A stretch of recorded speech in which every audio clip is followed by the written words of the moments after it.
So I guess, do we want to talk like grading Vince's HOH? Yeah, I mean, this for me is kind of a distillation of Vince as a player, right? I think like the perfect screenshot that you can have of Vince playing Big Brother is in this eviction episode when Keanu's confronting him in the boxing gym. Him just curled up in fetal position with his head, with his leg hoodie on, crying.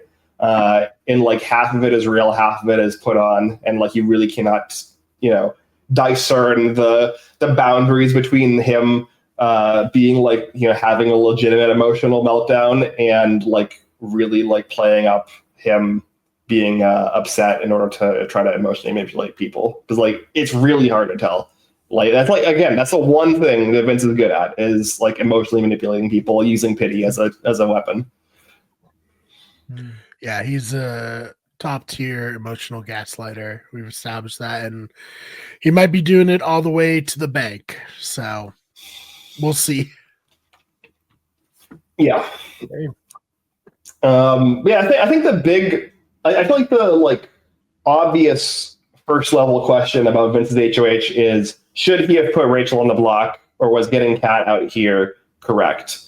And then I personally think it didn't really matter what he did with the veto or with the renom.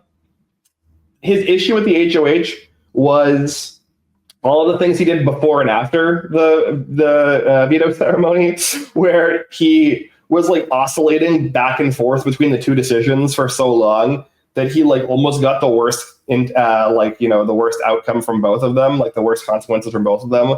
And then after making the decision, not actually committing to it, like it works with Keanu, but like Keanu is just like so uniquely delusional that like this sort of a play like shouldn't work with anyone else. But like I guess from that perspective it does work. But his relationship with Lauren this week has been majorly strained.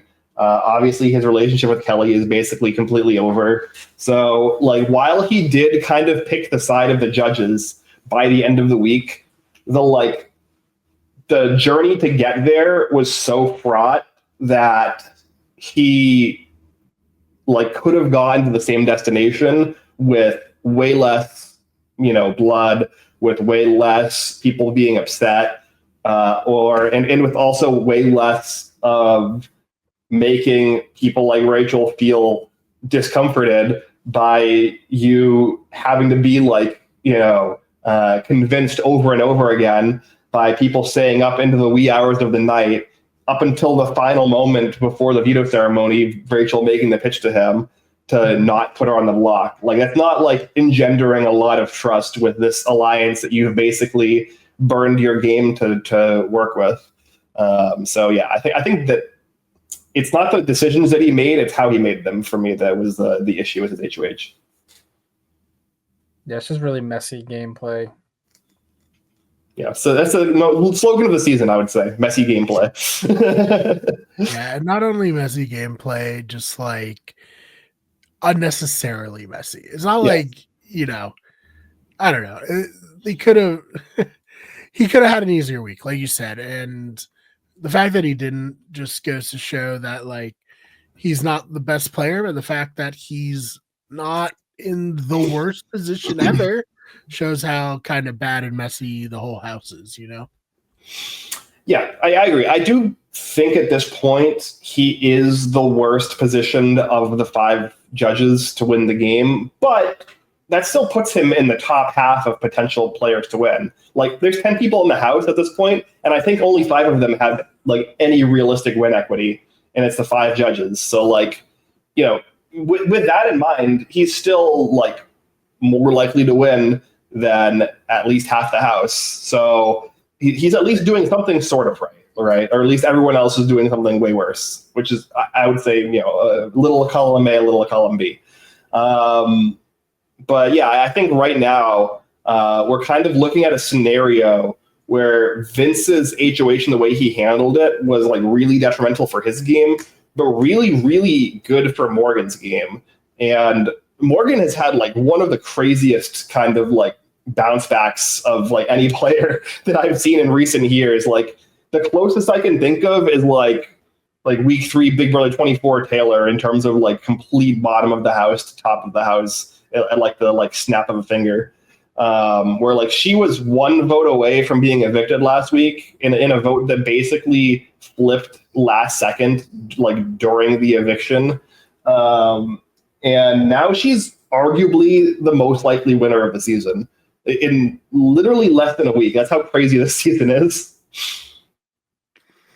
Yeah, can you kind of, well, do I want to be messy as the house is? Let's talk about it. Let's talk about it. People will be upset if we don't talk about it. Yeah. What is happening with Morgan and Vince? Well, I mean, you know, they're definitely very touchy. And,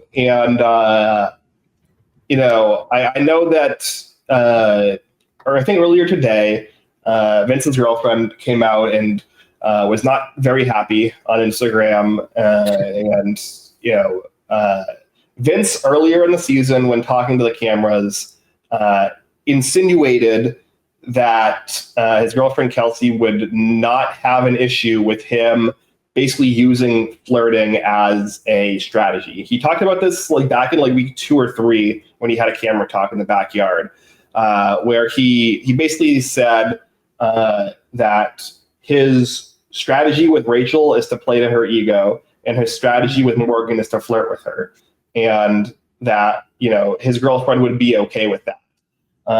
And people like somewhat took that for face value, but like there is a long history of players in relationships coming into the house being like, yeah, my significant other gave me the green light to use flirting as a strategy if it, you know, progressed my game.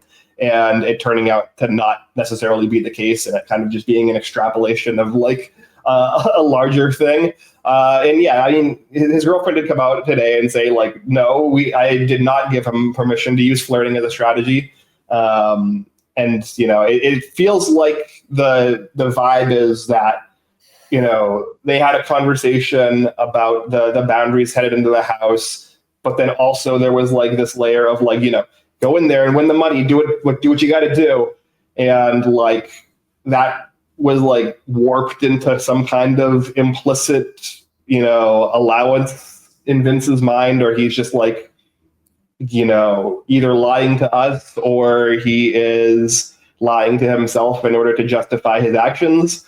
But yeah, him and Morgan the last like couple of weeks have gotten very close and very flirty, very touchy-feely.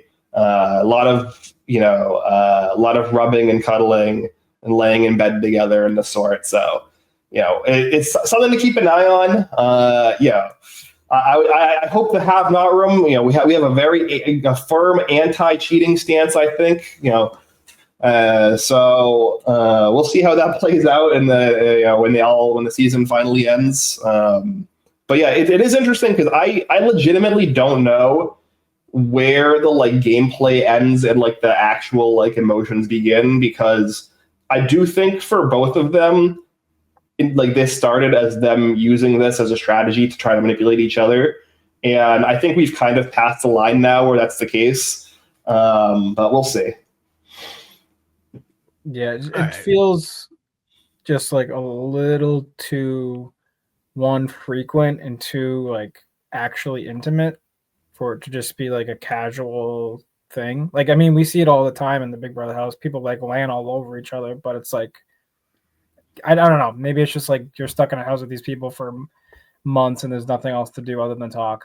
But this is like definitely like a level too far, in my opinion, at least. But I don't know. Yeah, we'll have to see. You know, hopefully it doesn't go further than this. It's yeah, the hope. Yeah, you know. I agree. I think the last big one was well, obviously like the Christine Cody one was similar to this, where it was like a lot of cuddling. And then you had Jared just straight up cheating on his girlfriend with his mom also in the house, which was crazy. Yeah, Jared is one of the big ones where he was like, yeah, you know, I got carte blanche for my girlfriend to do whatever. And I was like, no, that actually wasn't the case. And she was actually pretty upset. Yeah.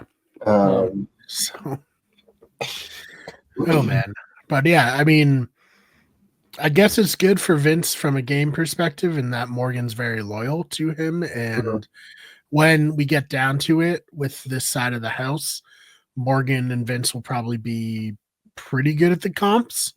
We'll see. I mean, I'm still waiting for more. The promise of Morgan's competence is still out there, but will it actually come to fruition? I don't know.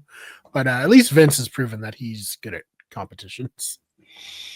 Yeah, I mean, for me, like at first, like up until this week, I would agree that their relationship has been more beneficial for Vince. But this week, I've kind of flipped on that. I think that now it's probably considerably better for Morgan because Vince has kind of burnt so many bridges anyways that like he kind of has to lock in with her now regardless.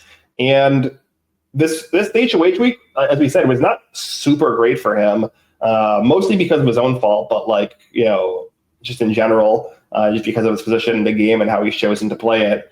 But I mean, this week has been phenomenal for Morgan. Like she's in an insane position, and she arguably was the one who controlled most of Vince's actions within the game this week. So I feel like up until last week, I was, especially when Zach was in the house, very, very hard on Morgan because it felt like she was playing for Vince and Zach as opposed to for herself. And it feels like with her having now separated herself from Mickey and kind of taking a more active role from a gameplay perspective in the duo with her and Vince, in terms of like making decisions that benefited herself as opposed to benefiting Vince. I am like very, very bullish on her winning potential here. And I was going in on Morgan like a couple of weeks ago. And like, there's still aspects of her that like I find irritating, but I think like her, especially realizing Mickey, how like toxic Mickey was for her game. And then also like kind of realizing that like she can play a little more selfishly. Very impressed. And I do think that like right now she's by far the one to beat.